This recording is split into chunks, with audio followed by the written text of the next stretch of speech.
Pavel Tsatsouline built his name on a truth most of the fitness world still gets backward, which is that a chronically tight muscle usually isn't a muscle begging to be stretched, it's a muscle that's weak and needs to get strong. And nowhere is that more true than in your hip flexors.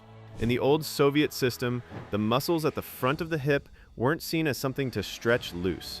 They were seen as a source of power, the muscles that drive the knee up when you sprint, climb, or kick. And they were trained to be strong through their whole range. Here's why this matters so much for you. Your hip flexors are the muscles at the front of your hips that lift your knee toward your chest. The biggest one, the psoas, actually runs all the way from your lower spine down to the top of your thigh, which means it ties your back and your legs together. And if you're like most people, you spend hour after hour sitting, which parks those muscles in a short, bunched up position all day long. Over months and years, they get stuck short. And here's the part almost nobody tells you. They also get weak. A muscle that's held short and never asked to work through its full range becomes both tight and weak at the same time. That's why stretching alone never fixes this. You stretch your hip flexors, they feel loose and open for an hour or two, and then they lock right back up, and you can't figure out why. It's because you stretched a weak muscle without ever making it strong. Stretching doesn't address the actual reason it got tight. The fix, the one that actually lasts, is to strengthen these muscles through their full range and to strengthen the muscles around them that share the job. The 5 holds I'm about to show you do exactly that. They take about 15 minutes, they need no equipment, and they'll do more for stiff, cranky, aching hips than a lifetime of the same tired stretches. One quick and important thing before we start. If you've got sharp pain deep in your groin, if this started after a specific injury or a moment where you felt something pull or tear, or if your hip catches, clicks painfully, or gives out, don't do these. See a doctor first, because that can be a strained hip flexor or a problem inside the hip joint itself that needs real medical attention. For everyone else, the tightness, the stiffness, the aching pull at the front of the hip, let's get into them.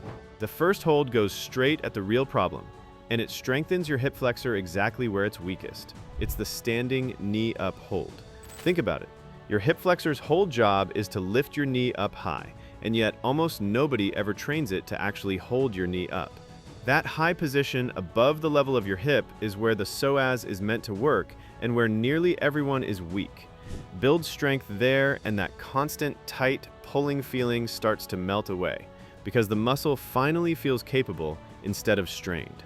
Stand tall next to a counter or wall you can touch for balance.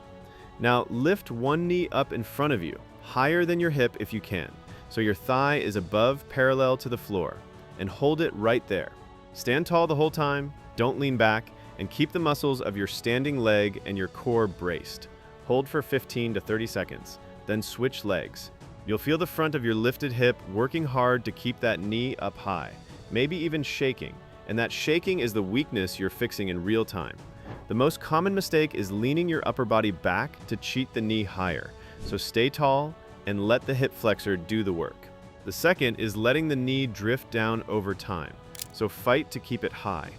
If holding it above your hip is too much at first, start with the knee just at hip height and build up from there.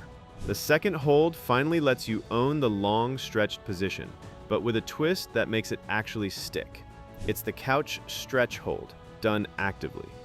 Most people do a limp version of this and wonder why nothing changes. The secret is that you don't just hang there passively.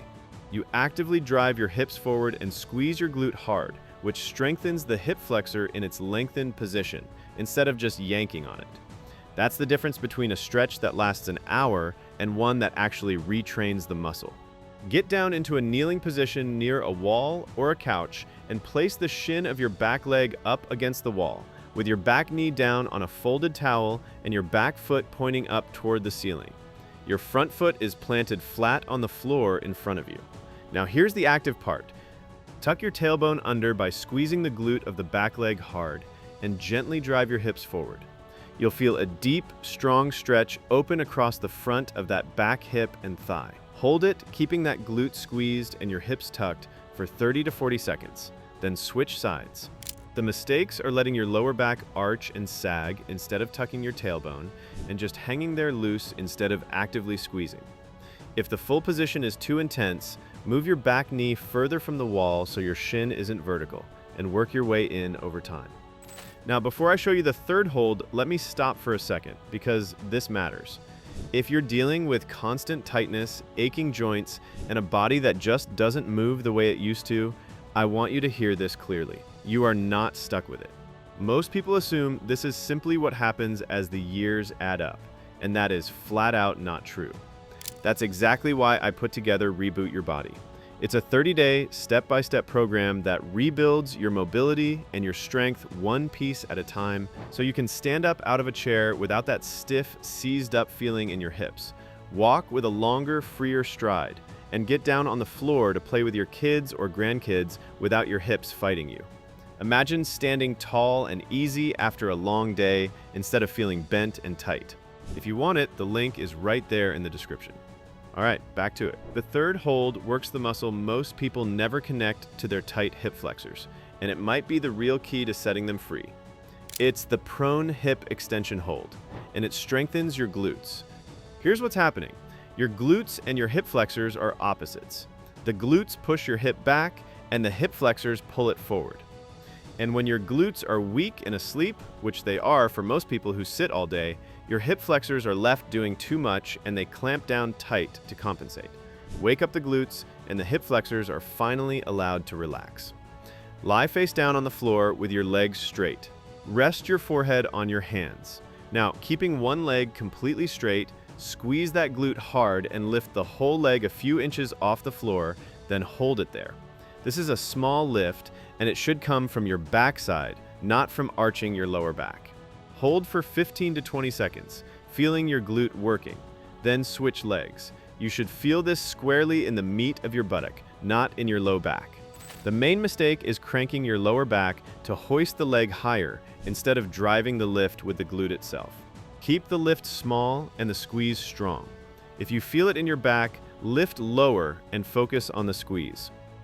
The fourth hold resets the thing that keeps your hip flexors short in the first place, which is the tilt of your pelvis. It's the tabletop pelvic tilt hold.